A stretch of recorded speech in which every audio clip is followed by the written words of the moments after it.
Juste devant, via de la brocante. Des assiettes et des verres pour ta tante.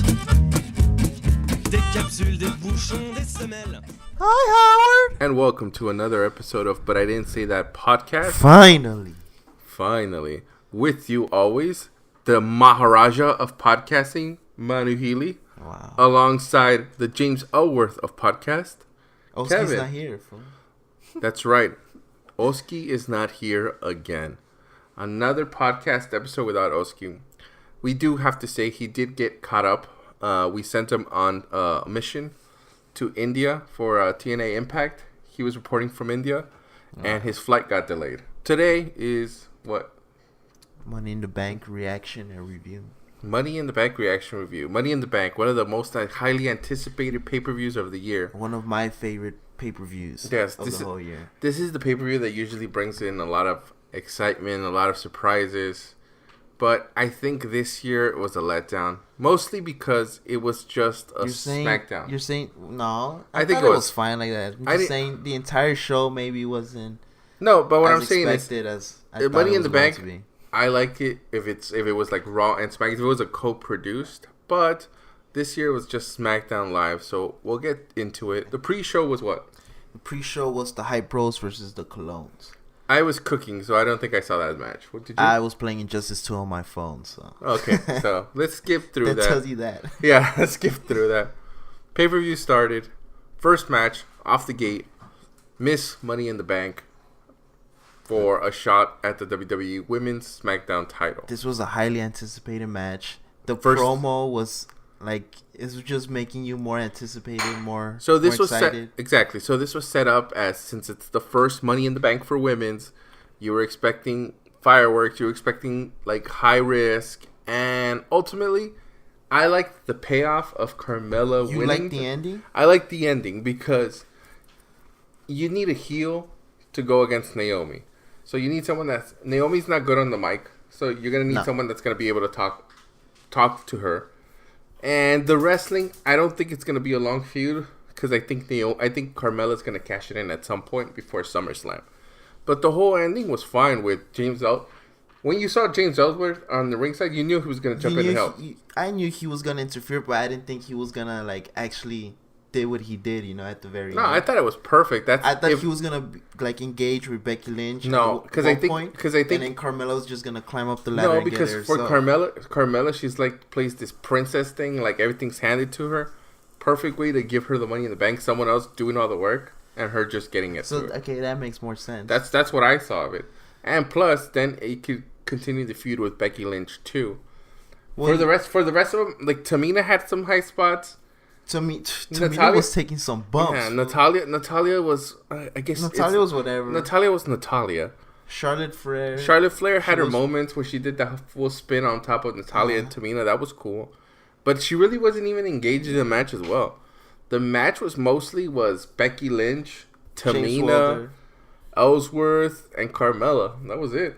I mean, if you count that flip by Charlotte, but it wasn't. No, that's what I'm saying. But what it mostly was they just wanted to have. It was a regular match, nothing too fancy, not too many. Well, okay, what are you gonna say when people are like on Twitter right now? People are basically bashing this match because it wasn't. Because it really didn't. It really didn't perform. They really didn't let them perform to the capabilities that the women could show in a ladder match. So it's not the ending; it's the way the match went. Correct. It's the match itself. People are bashing the ending. But the ending is people are bashing the ending. I thought the ending was cool. Yeah, people were bashing the ending because everyone expected Charlotte Flair to win. Or Becky. Yes, and nobody wanted Carmella to win, and nobody wanted Ellsworth to be the reason why Carmella won. Yeah, so that's the reason for it. Okay. But for the match itself, it was pumped high. It was pumped up. The fucking promo in the beginning. Yeah, but again, that's what I'm saying. It was pumped high, and the match just didn't deliver. Okay. No. So that was that. Carmella wins. She teases it a little bit later in the pay per view. Well, we haven't even gone there yet. I know, but that's what I'm saying. So she teases that she wants to cash in the Money in the Bank right away, but she doesn't. So after the after the match, we get like where they're saying that Daniel Bryan's gonna have to talk about something on SmackDown. Yeah. To discuss what happened and Shane O'Mac later. So then they start playing this whole. There's a big conspiracy because the whole ending where the referees are talking, which I didn't get because everyone knows any ladder match is a no disqualification. So it doesn't matter if whoever got the briefcase. If a referee jumped up and got the briefcase and gave it to a wrestler, as long as the wrestler itself grabbed it, they won it. So that moment was just stupid. Yeah, there was just like the referees debating it. Like it made no sense because ladder matches are no disqualifications. So I hope on Tuesday they don't take it away from her. They probably won't because she's gonna have to fight it. But I wouldn't be surprised if they get another ladder match. And she has to put it up against all 5 women. Probably. I don't like that. Well, that sucks. I don't know. That's usually what might happen, or she might, or before. I think what can happen is they'll probably set up a stipulation, and she probably cashes it in before. Like before the match on Tuesday. Before the match on Tuesday, yeah. Yeah, it makes more sense. So that was the first match of the pay-per-view. Again, not a very good start. Overall, as a match, not a very good start. The ending was fine, but the match wasn't that good. Second match, we have the Usos versus the New Day for the SmackDown Live Tag Team Championship. So this, again, typical Uso New Day match. I thought it was entertaining. Usos getting into it with the New Day. New Day getting their ass kicked. Kofi Kingston getting his ass kicked. Couple high spots. The ending, again, they just want to drag on this feud. The Usos get, I think it's a midnight hour, right? The New Day hits him with the midnight hour. The other Uso pulls out his brother. They grab the belts and they just walk out. They win by disqualification, the New Day. But you can't say it was a terrible match because I'm not saying it was. The match was entertaining. I'm not saying it was a terrible match. What I'm saying is it's just a typical match for New Day. Nothing exciting, nothing fancy. Like, it was just typical match. Like, there wasn't anything good. Like, there wasn't anything where you're like, oh, shit. Any like surprises, basically. Yeah. Same old New Day. So, again, like, another match that was... It's 2 matches in, and you're already like, okay, I just want to get to the main event. The bar is low already. Yes. So, what was the next match? So, the next one was for the SmackDown Live Women's Championship, and it's Naomi versus Lana. Okay. Which is... It's okay. I don't know why this happened. So, this match was atrocious. I'm sorry. This match was... garbage. I mean, there was no botches. Yes, there was. No, there wasn't. Yes, there was. Lana was doing her moves. Lana was impressive. No, she wasn't. She was impressive. Lana's the new Eva Marie. She had the whole ring entrance. She had the whole thing like Eva Marie goes on the top rope and blows a kiss to the crowd. All the moves that Eva Marie had, just give them to a blonde female, and that's Lana. And but I mean, like, luckily, this match was able to go a good 5 to 6 minutes because you can kind of tell. There was no spots on the ropes. Nope. There was only no like flips. hair pulls. There was a couple slams. Those suplexes against by the ring apron. Were fine, dude. No, those are injuries. The way you're saying that she kept selling the wrong leg. I mean, yes, that's another thing too. Both of her legs hit the ropes. She can sell either one. So that was one of the big things for me because there's a spot in the match where Naomi goes for a high kick on Lana. Lana blocks it, and she grabs the right leg over the top rope, and she brings it down. So she kind of slams it against the rope. Naomi starts selling the right leg injury. So Lana keeps hitting the right leg. Hold on. When she does Lana keeps hitting, but that's the point. Lana keeps hitting the right leg. They go to another spot where Lana suplexes Naomi twice against the ropes. And both times, both legs hit, right? So, right after, Lana grabs the left leg and starts working on the left leg, which throws me off completely out of the match. That just throws me off. But I guess the whole point of the whole match was... To tease the Money in the Bank. Exactly, to tease the Carmella thing. Because Carmella came out. So, because Carmella came out, and then it was like, she's going to tease and give the briefcase, and she doesn't. I thought she should have, you know? I thought the way the match was going, the way everything was going, I thought she was gonna enter, make it a triple threat. Actually, so she goes in, she distracts Lana. Lana goes for her finisher, which is still like it's a weird looking finisher. I didn't like it. I liked it. I didn't like it. Buster. 1, 2, kicks out. Naomi goes in.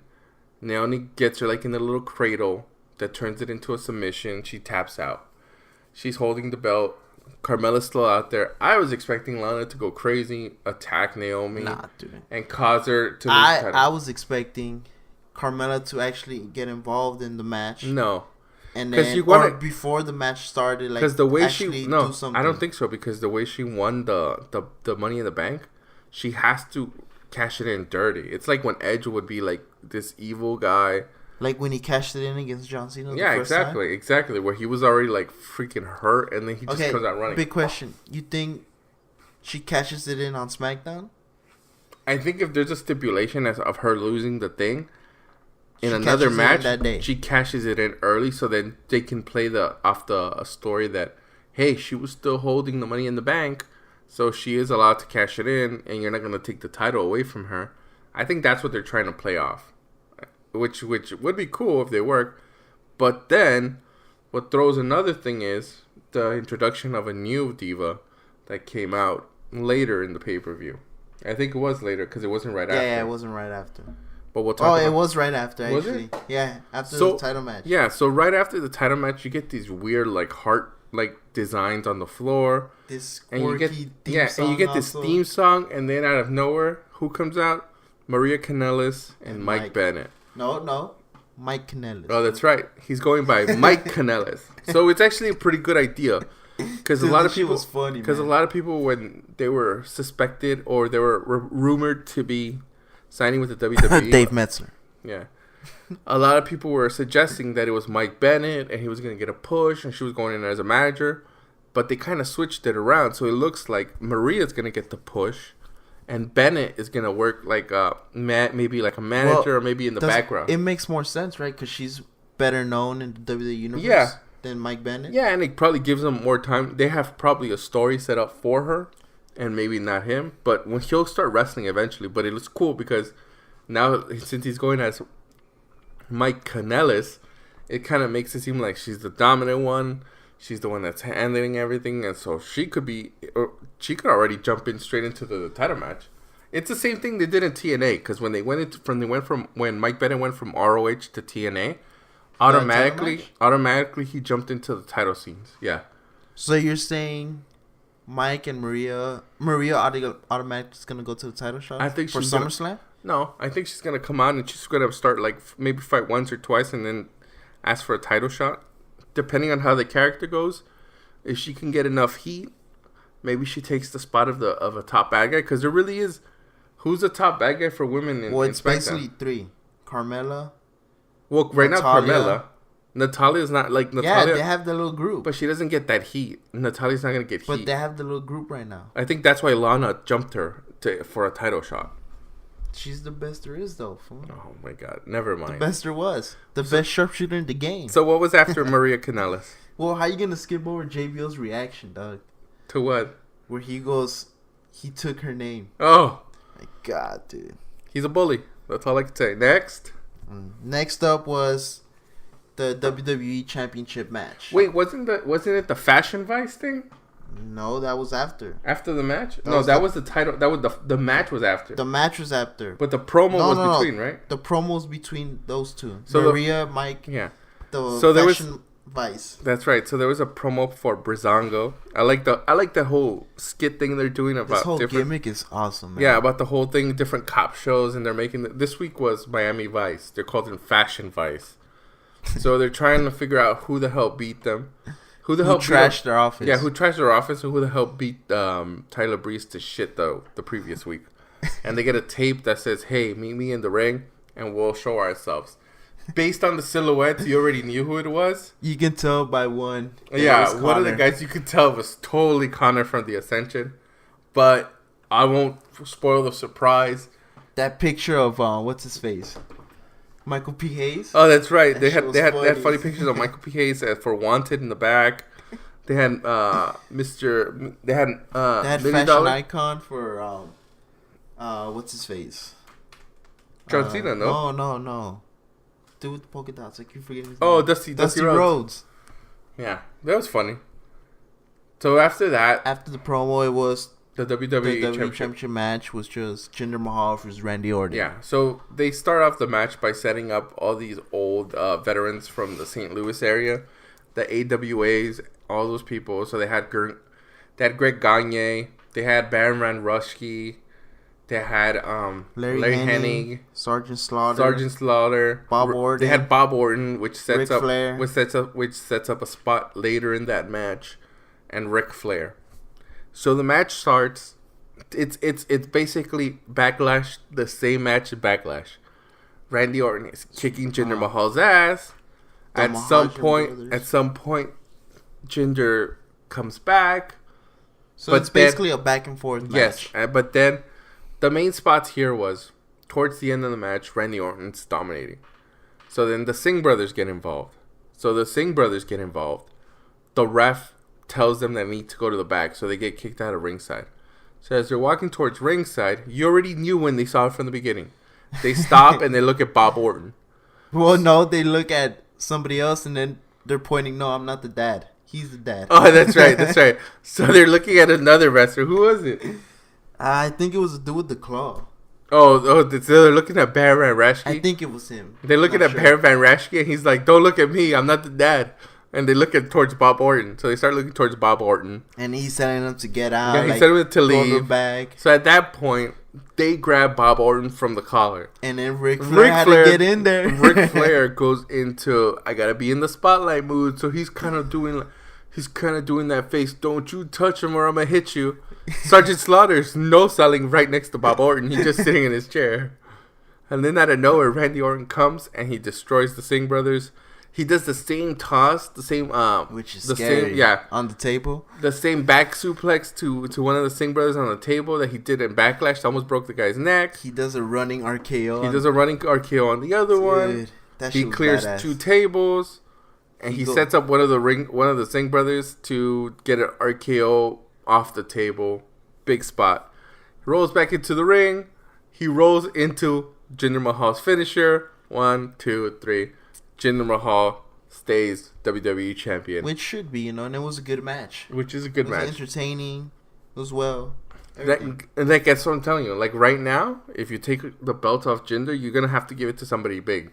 So I think that's what was the whole plan for the Money in the Bank later, because it actually benefits the people that didn't win the Money in the Bank to fight against Jinder Mahal, because I think the winner. But the next pay-per-view is SummerSlam, right? Correct. No, I think well to them it is, because I think Battleground. Yeah. But yeah, Battleground is next. No, the next one is Great Balls of Fire. And then that should lead us. No, SummerSlam's in August. So there's one more for Great SmackDown. American Bash? I don't know, but the whole point was it leads off for Jinder Mahal to have other matches with the rest of the people that did not win the Money in the Bank. He holds it till SummerSlam, correct? I don't know. I don't think so.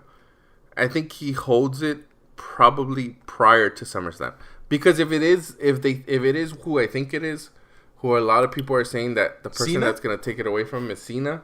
That should be SummerSlam. If it's Cena against Jinder Mahal, he's gonna hold it to SummerSlam. Because he breaks the world title record. Yeah, because that's how it makes sense to have him. And he'll pump up Mahal, and he'll have a good match with that. I think it just if it's Cena, it's gonna be at SummerSlam, because they could play the big event of Cena breaking the Ric Flair's championship brand.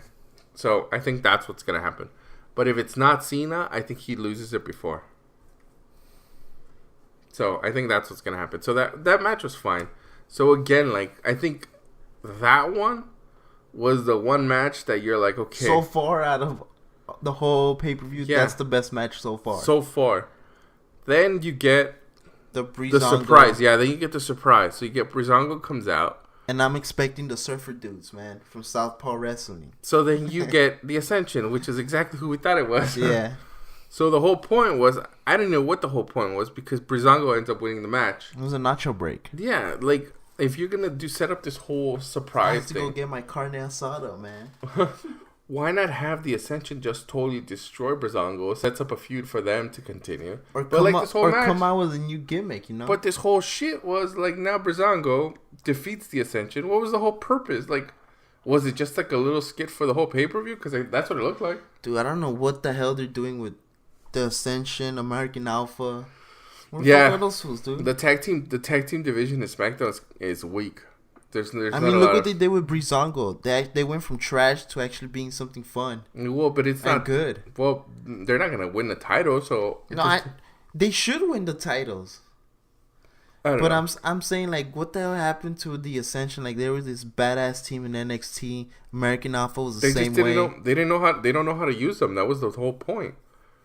Wait till the Authors of Pain go up, and then if they go to SmackDown, they're gonna destroy everyone, and then they're not gonna have anybody to fight. The same shit. At some point, either you're gonna have to continue the tag team, or you're gonna have to break them up.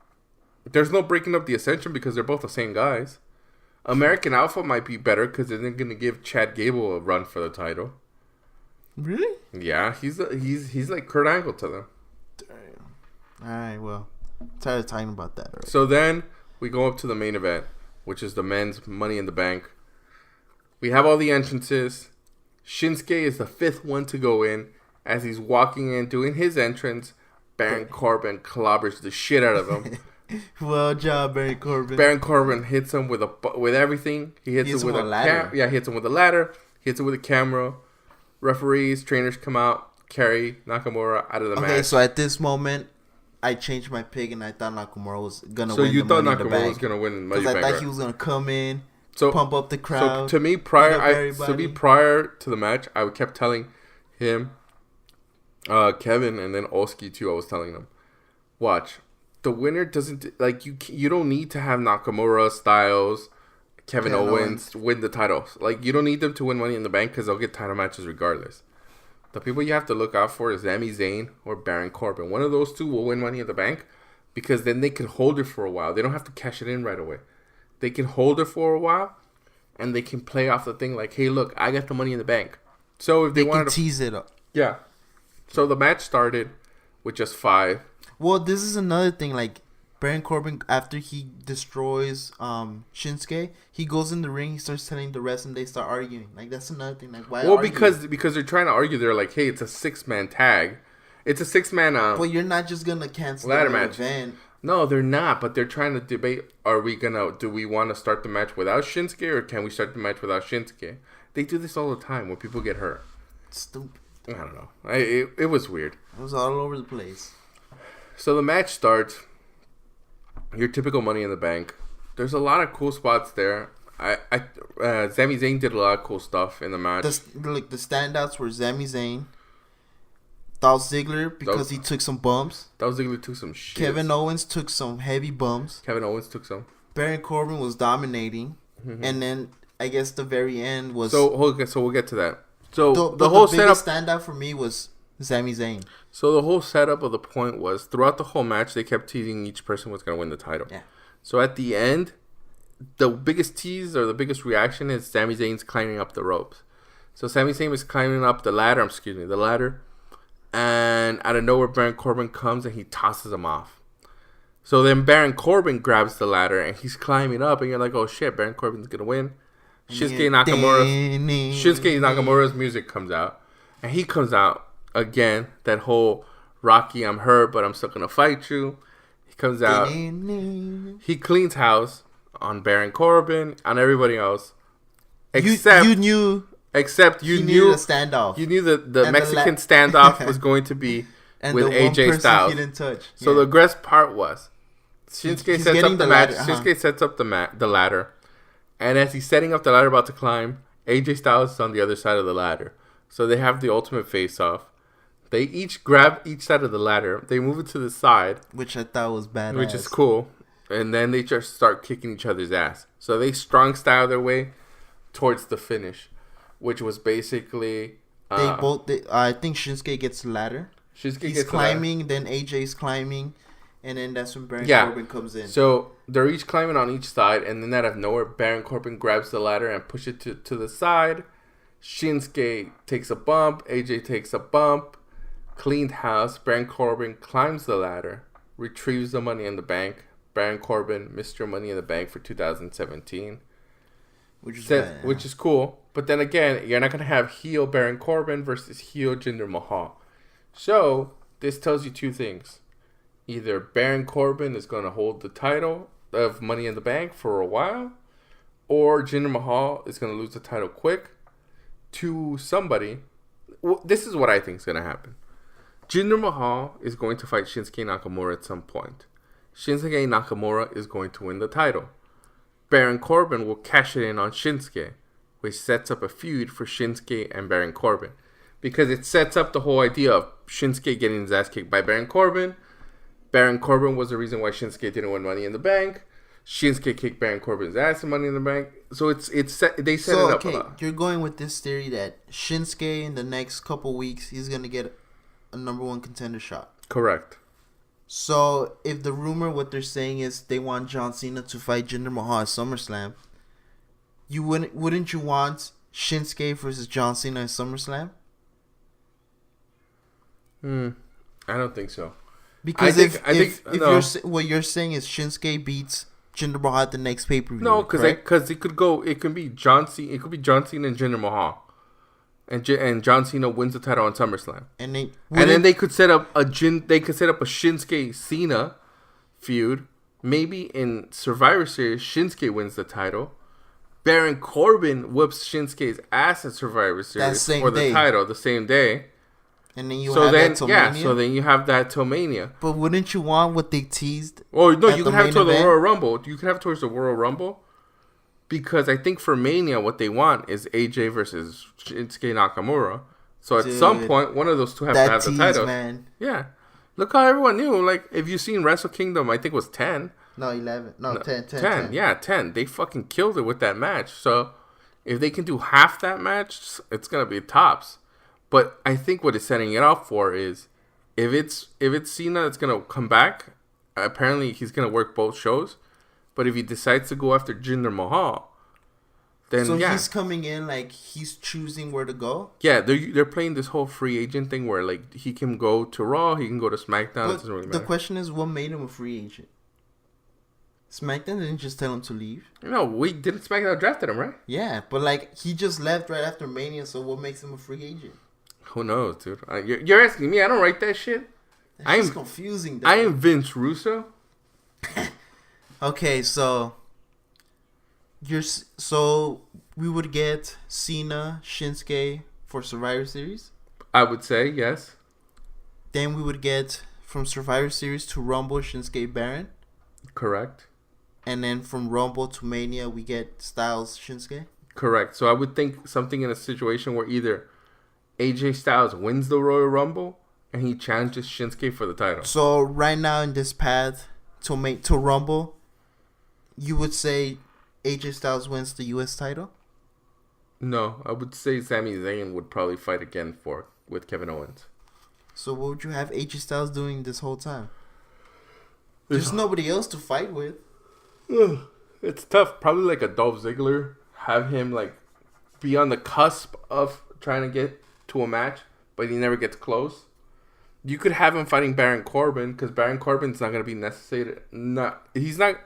Baron Corbin is not necessary for any world title matches. Any title shot. Or any feuds because he has the Money in the Bank, so it doesn't really matter. He can play off different feuds.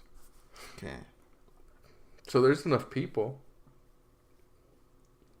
Because I think they're still going to continue the AJ Kevin Owens feud, right? Because the last match they had at the pay-per-view, it ended in the count-out. No, but I don't think they would. I think right now there's no storyline for that.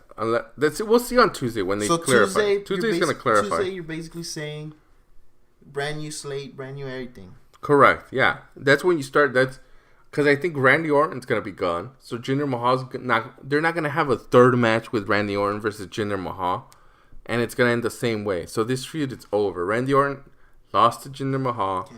He's moving on to a different feud. Lana is done because she's not fighting for the title. No, Lana can just be in the background. But I haven't seen Talking Smack, but apparently Baron Corbin confronts Jinder Mahal. So I don't know how that's going to work because I don't think they're ever going to fight. Because I wouldn't take the title off Jinder Mahal. What about Rusev? You think he's going to come back? But I don't think he's going to come back to a title match. You can't have heels fighting heels. Like, no, doesn't make any sense. He comes back into the mix. At some point, but I don't think he's coming back to the world title mix. That was on bad terms. He's lucky he's married to Lana. Just put it that way. Wow. Yeah, he fucked up a lot. Like, he messed up a lot because he was trying to be himself, but... For cutting that hair? Just for cutting his hair? Dude, you'd be surprised. Yeah, man. Wow. Dude, people have gotten worse for doing just for cutting your hair. Yeah, well, if you have a certain look... So what if you trim your pubes? Well, put it this way. Well, they're not putting your pubes on T-shirts. It's marketing. It's a marketing thing because they had shirts. What they have? They Big had. John's They had. I gotta market. They had shirts. They had posters. But they didn't have his face in it. They had stuff with his face on it. So they have to change all that because he cut his hair? Wow. Why do you think John Cena has the same marine buzz cut? Because he likes it, bro. He's always had that buzz cut. Who knows? Maybe he wanted to change. Look at fucking Triple H. Oh, Triple H because he's management now. You can't have a ponytail and be a management. Yeah, you can. No, you can't. You could be. Name me one successful owner with a ponytail. Paul Lee. You can be a boss with a ponytail. Paul Lee was the owner of ECW with a ponytail. Wow. Look where it's at now. Where's ECW? In the WWE. Wow. So that was Money in the Bank. Again, I would say 2 matches were standouts. 2 out of the 5, but overall, this just made it more confusing. To me, it made SmackDown more confusing because now you have these feuds that you think are going to continue, and then you have these feuds that, why did they even fight? You have these teases where like, I want that instead. Yeah, so to me, it's 2 things. Either they're changing it up completely, or they're looking for different ways to come up with something. So I think if it's the Cena thing, Cena's going to jump in right into the... See, again, how does Cena get a world title match like that quick? He's Cena, yo. Shit, if Cena walks in my front door, fool, whatever he wants. Whatever he wants. Cena can walk into my front door and fuck my wife. Whatever you want. Cena. You know what? I do see a lot of people wearing Cena shirts, so... And I am part of the C Nation, too. I'm part of C Nation, too. So... What do you think I buy Colgate for? Do you watch True Grit? American Grit? Hell no, that show's trash. Right. Oh, no wonder you have all the Marine movies, huh? Even the ones he doesn't come out. I know, even the ones he doesn't come out in. Dude. We are anticipating Daddy's Home too, though. Rodney, he's coming back. Roger, fun. Oh, is it Roger? You Roger? Nope. Nope. Nope. That's what Jinder's gonna tell him. Hey, you're Cena? Nope. He's gonna walk into his house, grab his belt, and take it to Nikki. So we'll be back with another hopefully. I'm not saying we're gonna be back. Hopefully we're back. Hopefully. Blame Manu for that. Hopefully we'll be back. We'll be back. Complete. The super team will be back. I Steph Curry. We have Clay over here. Nah. I'm CP3. Never mind. With that, goodbye. If you enjoyed this episode, visit us on Twitter at BIDST_podcast or our YouTube channel, But I Didn't Say That podcast. Or just come to our website, ButIDidn'tSayThat.com, where we have past episodes and blogs.